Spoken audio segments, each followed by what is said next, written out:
2004년에 이제 경부 고속철을 시작으로 고속철 시대가 열렸죠.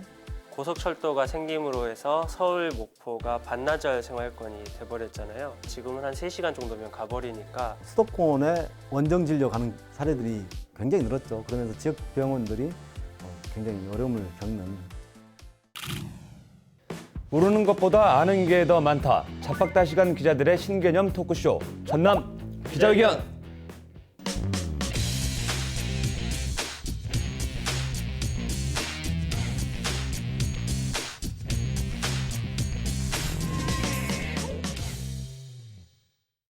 네, 두 분 잘 지내셨죠? 이 조합으로 이렇게 처음인 것 만난 같죠? 거는 네. 처음인가요? 아니면 오랜만인가요? 오랜만인 것 같아요. 오랜만인 것 오랜만인가요? 같은데, 네.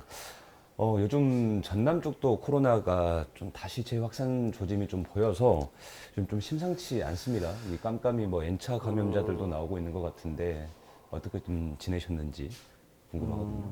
지구상 어디도 네. 안전한 곳이 없다. 아, 그런 것 같습니다. 특히나 최근에 이 목포시 쪽으로 네.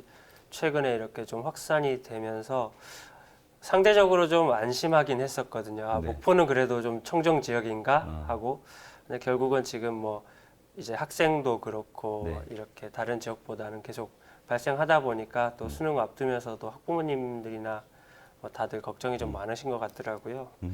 특히 이제 목포나 네. 전남도청에 있는 남학 신도시나 면적이 네. 적기 때문에 네. 인구 밀도가 다른 지역에 비해서 높은 편이거든요. 그러다 보니까 그만큼 사람과 접촉할 수 있는 빈도도 높아지고 그래서 여러 가지의 그런 걱정거리가 더 앞선 것 같습니다.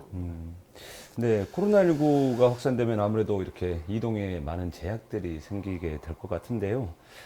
이번 시간은 바로 그 대표적인 이동수단 중에 하나죠. 예, 그런 그 열차와 관련해서도 이 철도가 굉장히 중요하지 않습니까? 그래서 이번엔 호남 고속철도와 관련한 이야기 나눠보도록 하겠습니다. 먼저 준비한 영상부터 함께 보시죠.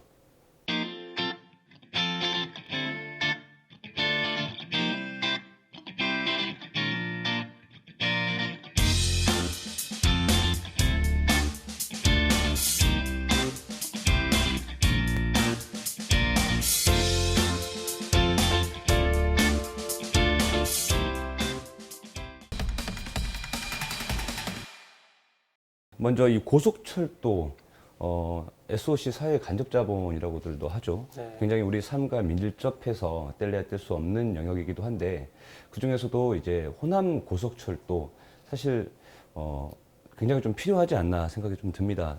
두 분은 좀 어떻게 보시나요? 2004년에 이제 경부 고속철을 시작으로 고속철 시대가 열렸죠. 일제 시대 때 우리나라에 처음으로 철도가 만들어졌죠. 이제 어떻게 보면 대륙 만주 쪽에 어떤 물자를 수송하기 위해서 일본이 철도를 만들기 시작했는데 그 이후로 한 거의 100년 가까운 세월이 지나서 네. 2004년 4월 달에 경부고속철도가 개통이 됐습니다. 그래서 철도 개통이 결국 대량 교통수단, 대량으로 사람을 이동시킬 수 있어서 네. 가장 필수적인 교통망이 아닌가 그런 생각을 해봅니다.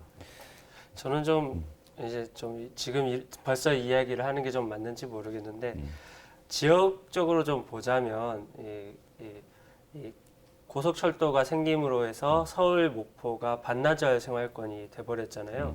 예전에는 운전이나 버스를 타고 간다면 한 대여섯 시간 정도 걸렸다면 지금은 한 3시간 정도면 가버리니까 생활권이 가까워지다 보니까 목포 인근에 있는 사람들도 놀러 간다거나 소비를 하러 갈 때 네. 보통 예전에는 목포 아니면 인근 광주 정도에서 소비를 했는데 네. 지금은 다 그렇지는 않겠지만 대다수의 사람들이 서울에서 생활을 한다거나 소비를 해버리니까 약간 지역에는 조금 안 좋은 영향도 조금은 있는 것 같더라고요. 그렇죠. 교통망이 발달하면서 네. 특히 고속철이 생기면서 수도권에 원정 진료 가는 사례들이 굉장히 늘었죠. 그러면서 지역 병원들이 굉장히 어려움을 겪는 그런 사례도 많이 나오고 있습니다.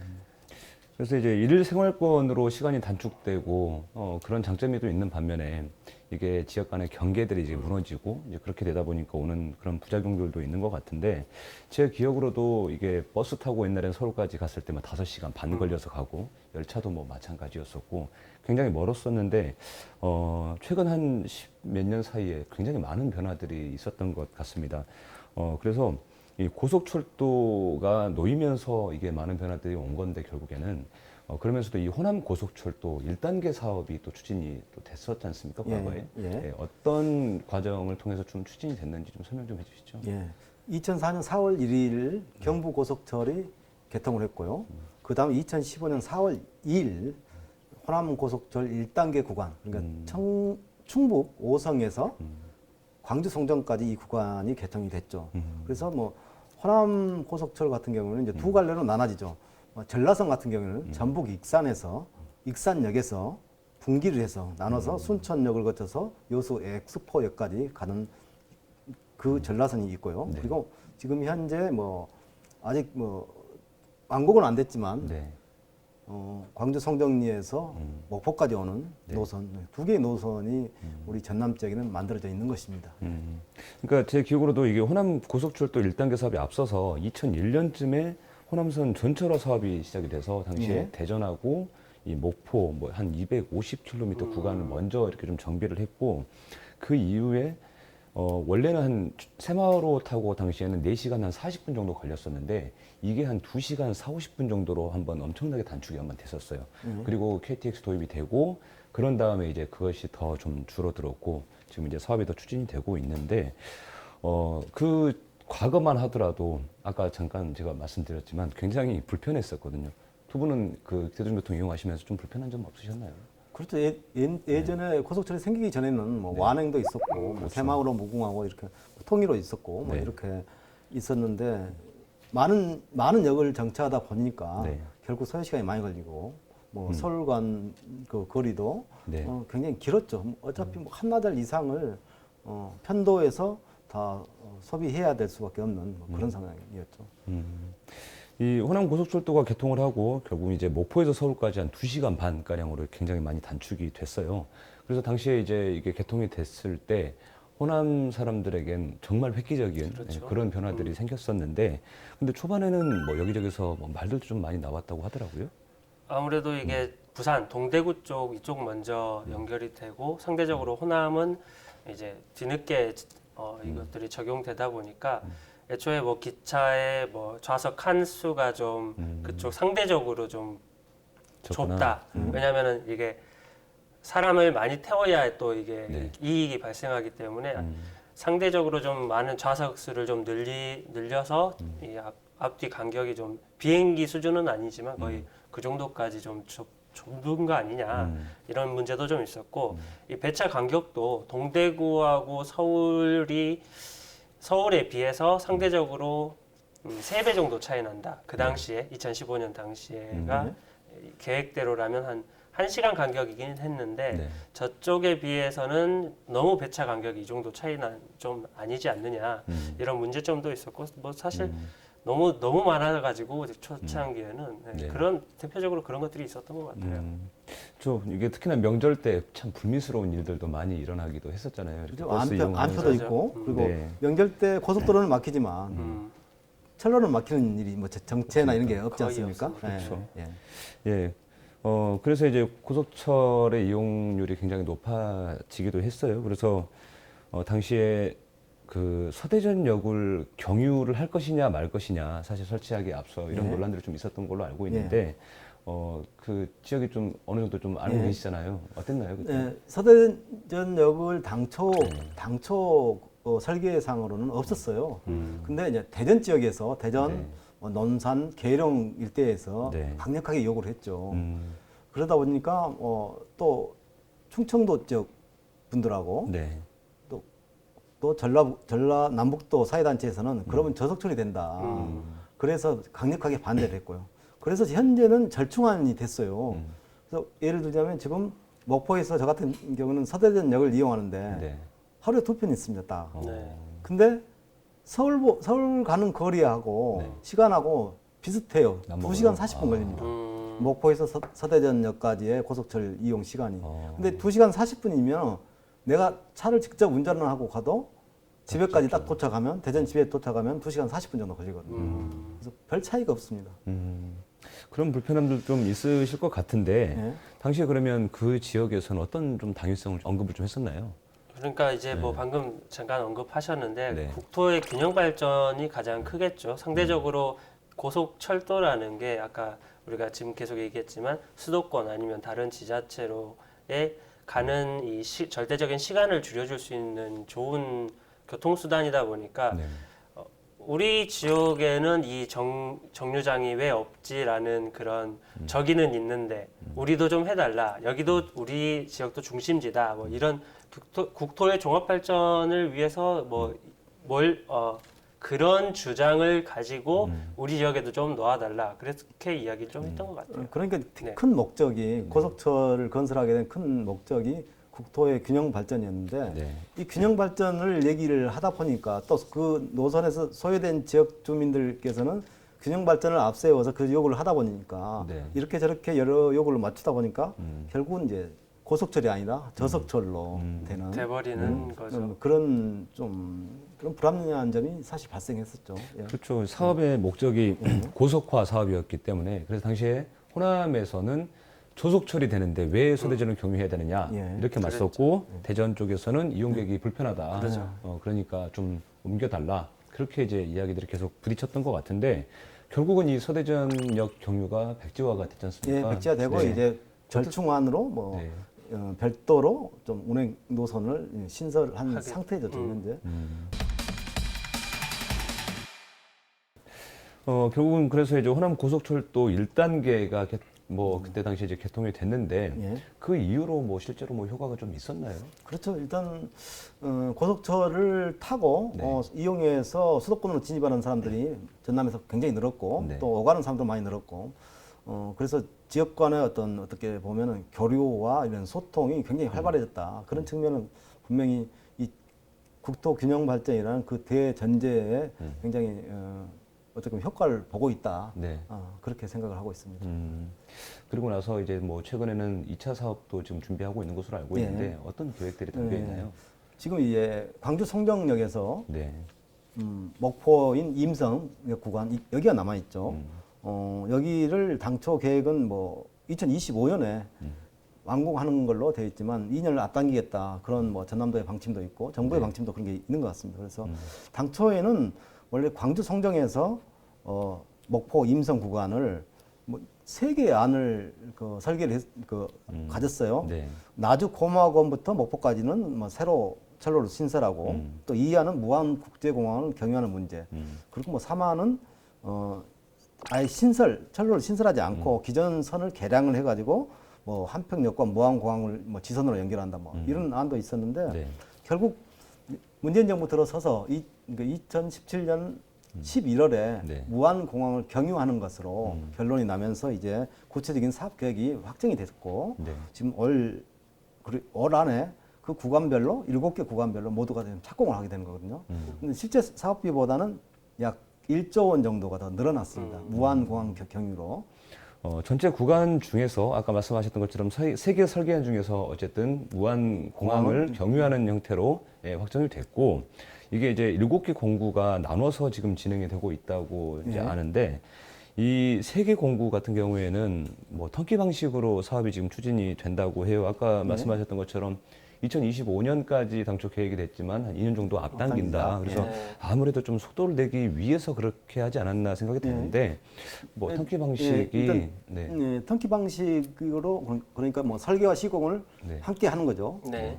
그렇게 하는 방식인데 일단 짧은 공사 기간을 단축시킬 수 있는 이제 이점이 있죠. 그리고 나머지 뭐 3개 공구 그러니까 7개 공구 중에 뭐 3개 공구는 뭐 이제 실시 설계 뭐 적격자가 이미 선정됐기 때문에 네. 바로 착공을 해서 연내에는 다 착공을 할 수 있는 그런 체제로 가고 있는 것 같습니다. 뭐 여기에다가 뭐 네. 최근 또 목포에서 제주를 고속철을 연결하는 문제를 네.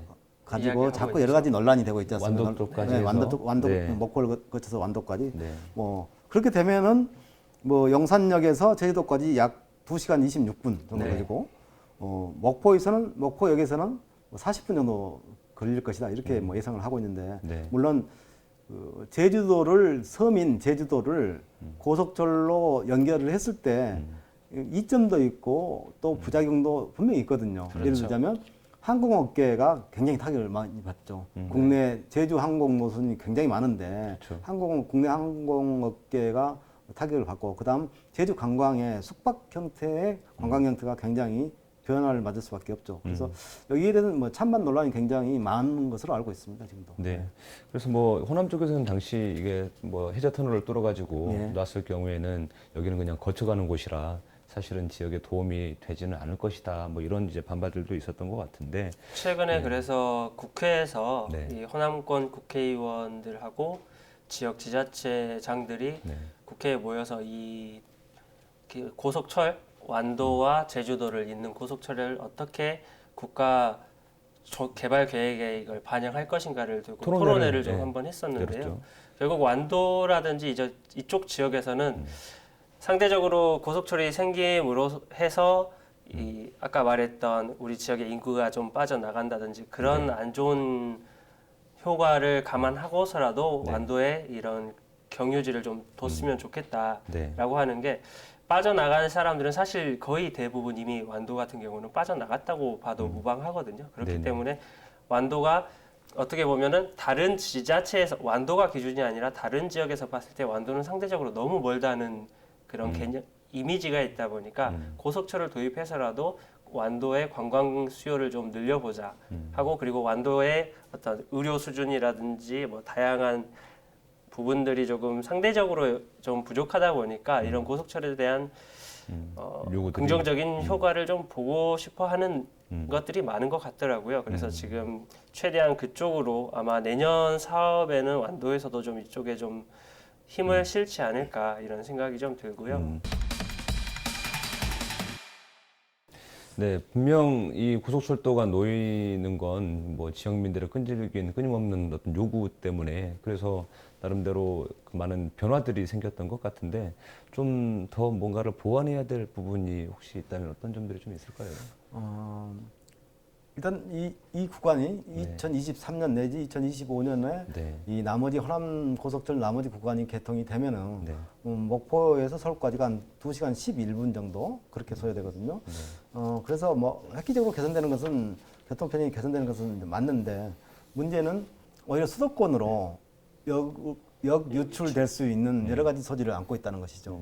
지금 현재도 KTX 개통 이후에 수도권으로 원정 진료 가는 분들이 뭐 지금 전남 지역에서 원정 진료 가는 분들이 뭐 60만 명 이렇게 전남도에서 발표한 적이 있었거든요. 그래서 조금 어떤 중한 뭐 이렇게 환자라든가 아니면 몸이 안 좋은 상태의 분들이 더 많이 수도권으로 원정 진료를 갈 가능성이 높아졌다. 그리고 그랬을 때 이제 지역의 의료업계가 좀 타격을 입을 수 있지 않을까. 또 뭐 백화점 업계도 마찬가지고요. 지금 뭐 광주에가 백화점이 하나 있고 나머지 뭐 이렇게 지역에는 뭐 쇼핑 대형 쇼핑센터 형태로 있는데 이런 것들이 이런 업계에서 타격을 입을 수 있다. 이런 생각이 좀 듭니다. 예. 어쨌든 고속철도니까 네. 지금 뭐 더 또 추가로 여기 더 늘어날 수도 있다고 보거든요. 네. 공사가 이제 막바지 다음 달에 아마 시작이 된다고 하죠. 시작이 되면 이 계획에서 더 이상 좀 추가되지 않고 하는 게 제가 좀 욕을 먹을 수도 있겠지만 그래도 좀 고속철도라는 어떤 그런 이름에 걸맞게 시간 더 이상 좀 그런 부분은 좀 합의가 좀 이루어져야 되지 않을까 생각이 듭니다. 그리고 이제 모든 철도역에서 정착이 되면 결국 간이역이 돼버리죠. 네. 모든 게. 그렇죠. 그리고 고속철로서의 그런 역할을 할 수가 없는 상황이 되죠. 그래서 그런 이제 큰 줄기에서 뭐가 만들어지고 난 다음에 그런 이제 그 주변에 있는 지역들은 이런 간이역 형태로 이렇게 연결해서 큰 줄기를 따라서 이렇게 고속철의 제 기능을 할 수 있도록 가는 방법이 가장 최적의 방법이 아닌가. 그렇죠. 그런 생각이 그러니까 듭니다. 뭐 철도가 갖고 있는 여러 가지 낭만도 있거든요. 네. 근데 그렇죠. 요즘 시대에는 그 철도에 대한 낭만들이 거의 없어졌지 완행 않습니까? 열차. 아니 예전에는 뭐 그 완행 카트 열차 이렇게 네. 끌고 다니면서 네. 계란도 좀 팔고 김밥도 그랬잖아요. 팔고 그랬지 않습니까? 네. 근데 그런 것도 없어지고 이번 시간은 호남 고속철도 현황에 대해서 자세한 이야기 나눠봤는데요. 다음 시간에는 더 핫한 이슈를 들고 찾아오도록 하겠습니다. 지금까지 전남 기자회견이었습니다. 다음 시간에 다시 만나요.